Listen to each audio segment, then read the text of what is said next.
Dhrangadhra police દ્વારા નવા ફોજદારી કાયદા અંગે જાગૃતિ સેમિનારનું આયોજન કરવામાં આવ્યું. ધાંગ્રધા પોલીસ દ્વારા નવા ફોજદારી કાયદા અંગે જાગૃતિ અભિયાન કાર્યક્રમ યોજાયો. નવા 3 કાયદાની જાણકારી અને માર્ગદર્શન જનજાગૃતિ કાર્યક્રમ યોજાયો. ધાંગ્રધા નગરપાલિકામાં નાયબ કલેક્ટર, નાયબ પોલીસ અધિક્ષક તેમજ સરકારી વકીલની ઉપસ્થિતિમાં ખાતે કાર્યક્રમ યોજાયો. પોલીસ અધિક્ષક, નાયબ કલેક્ટર તેમજ એડવોકેટ દ્વારા કાયદા વિશે જાહેર જનતાને માર્ગદર્શન આપીને જાગૃત કર્યા હતા. બ્રિટિશ કાળના કાયદા હવે થયા ભૂતકાળ. 1 જુલાઈથી દેશમાં 3 નવા કાયદા આવ્યા છે અમલમાં. આ 3 નવા કાયદાના અમલ પછી ઘણા નિયમો બદલાશે. આમાં ઘણા વિભાગોનો સમાવેશ કરવામાં આવ્યો છે. કેટલાક વિભાગ બદલવામાં આવ્યા છે, કેટલાક દૂર કરવામાં આવ્યા છે. ફોજદારી ન્યાય પ્રણાલીમાં આજથી ભારતીય ન્યાયિક સંહિતા 1860માં બનેલી આઈપીસીનું સ્થાન લેશે. ભારતીય નાગરિક સંરક્ષણ સંહિતા 1898માં બનેલ સીઆરપીસીનું સ્થાન લેશે અને 1872ના ભારતીય પુરાવા અધિનિયમને ભારતીય પુરાવા અધિનિયમ દ્વારા બદલવામાં આવશે. ભારતીય ન્યાય સંહિતા 1 જુલાઈ અમલી કરવામાં આવી. ભારતીય નાગરિક સુરક્ષા, ભારતીય સાક્ષ્ય અધિનિયમ કોઈપણ પોલીસ મથકે 0 FIR કરી શકાશે. આઈપીસીની કલમોને 511થી ઘટાડી 358 કરાઈ. હત્યા, મારામારી, દુષ્કર્મ સહિતના ગુનાની કલમો બદલાઈ. સીઆરપીસીમાં કુલ 484 વિભાગો હતા, ત્યારે ભારતીય નાગરિક સુરક્ષા સંહિતામાં 531 વિભાગો હતા. આમાં ઓડિયો, વિડીયો એટલે કે ઇલેક્ટ્રોનિક માધ્યમથી એકત્ર કરાયેલ પુરાવાઓને મહત્વ આપવામાં આવ્યું છે. નવા કાયદા લાગુ થયા બાદ સામાન્ય માણસ, પોલીસ, વકીલ અને કોર્ટની કામગીરીમાં ઘણો બદલાવ આવશે. 1 જુલાઈથી નવા કાયદા અમલમાં મૂકવામાં આવ્યા છે, જેનાથી લોકોમાં જાગૃતિ આવે તે હેતુથી રાજ્યના વિવિધ જિલ્લાઓમાં જાગૃતિ માટેના કાર્યક્રમ યોજવામાં આવ્યા હતા. તેમાં સુરેન્દ્રનગર જિલ્લાના વિવિધ તાલુકામાં આ જાગૃતિ કાર્યક્રમ યોજાયા હતા.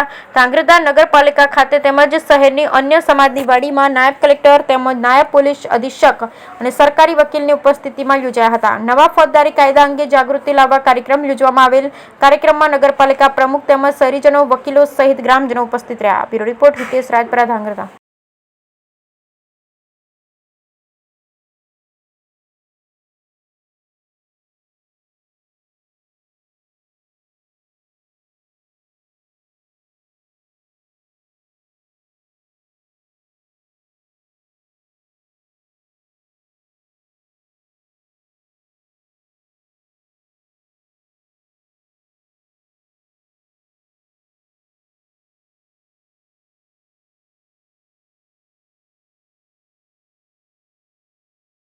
આજરોજ નગરપાલિકા ખાતે ધાંગધ્રા તાલુકા પોલીસ સ્ટેશન દ્વારા જે નવા 3 કાયદાઓ આજથી અમલી થઈ રહ્યા છે તેમના બાબતે જનતાને જાગૃત કરવા માટે એક સેમિનારનું આયોજન કરવામાં આવ્યું હતું. જે નવા 3 કાયદા અમલમાં આજથી આવી રહ્યા છે તે લોકોને વધારે પડતા એમના રાઇટ્સ અપાવે છે અને જે ન્યાયની પ્રક્રિયા છે એને સરળ અને ઝડપી બનાવી રહ્યા છે. તો આવનારા દિવસોમાં આ કાયદા સુદૃઢ રીતે કામ કરશે તેવી આશા સાથે આજના સેમિનારનું આયોજન કરવામાં આવેલું હતું. આજ રોજ ધાંગધ્રા ડિવિઝન વિસ્તારની અંદર ધાંગધ્રા તાલુકા તથા પાટડી અને દસાડા વિસ્તારની અંદર અલગ અલગ પોલીસ સ્ટેશનોમાં પોલીસ સ્ટેશન વાઇઝ આજ રોજ 1/7/2024થી અમલમાં આવેલ 3 નવા કાયદાઓ વિશે જાહેર જનતા અને પબ્લિકને કાયદાની માહિતી આપવા માટે તથા તેઓ લોકોને કાયદાને પોતાના જે હક્કો છે તે સમજાવવા માટે અલગ અલગ કાર્યક્રમ રાખવામાં આવેલ.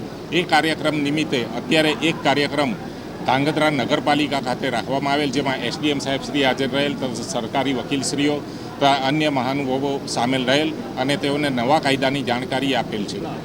આનાથી જાહેર જનતાને એ ફાયદો થશે કે વર્ષોથી 1860થી ને અંગ્રેજોના ટાઈમથી જે કાયદાઓ ચાલતા હતા એ તમામ કાયદાઓ જે જાહેર જનતા જે લોકોને જૂના કાયદાઓ જાણતા હતા તેનાથી વિશેષ જાણવા મળશે અને જે નવા કાયદામાં ફેરફારો આવેલા છે તેનાથી પબ્લિક જાગૃત થાય અને પોતાના હકો વિશે પણ પોતે માહિતગાર થાય અને જ્યારે પણ એવો કોઈ સમય આવે પોલીસ ફરિયાદ કરવાનો કે પોતાના હક મેળવવાનો તો એનાથી જ્ઞાનતા આવશે અને એનાથી ખૂબ જ સરળ કાયદાકીય પ્રક્રિયા થશે.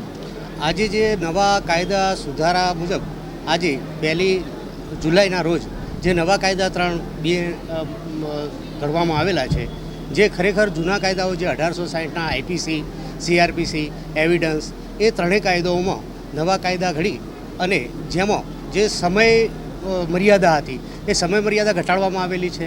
તેમજ જે કોઈ ગંભીર ગુનાઓ હતા જે ગંભીર ગુનાઓમાં સજાની જોગવાઈઓ પણ વિશેષ કરવામાં આવેલી છે. જે આજરોજ તાલુકા પોલીસ સ્ટેશન દ્વારા ધ્રાંગધ્રા નગરપાલિકા હોલ ખાતે આજે એક સેમિનારનું આયોજન કરવામાં આવેલું છે, જેમાં ડીસી સાહેબ તેમજ ડીવાયએસપી સાહેબ તેમજ અમારા તાલુકા પીઆઈ શ્રી ચુડાસમા સાહેબે આ સારું એવું આયોજન કરી ગ્રામજનોને બોલાવી તેમજ અન્ય પબ્લિકને આ નવા કાયદાથી સુમાહિતગાર બને અને સરળતાથી પોતે કાયદાનો લાભ ઉઠાવી અને જે ડર ભય વગેરે દૂર થાય તેમજ તેઓને ન્યાય મળી રહે તેવી યોજનાનું આયોજન કરવામાં આવેલું છે, જે બદલ હું તેઓનો ખૂબ આભાર માનું છું.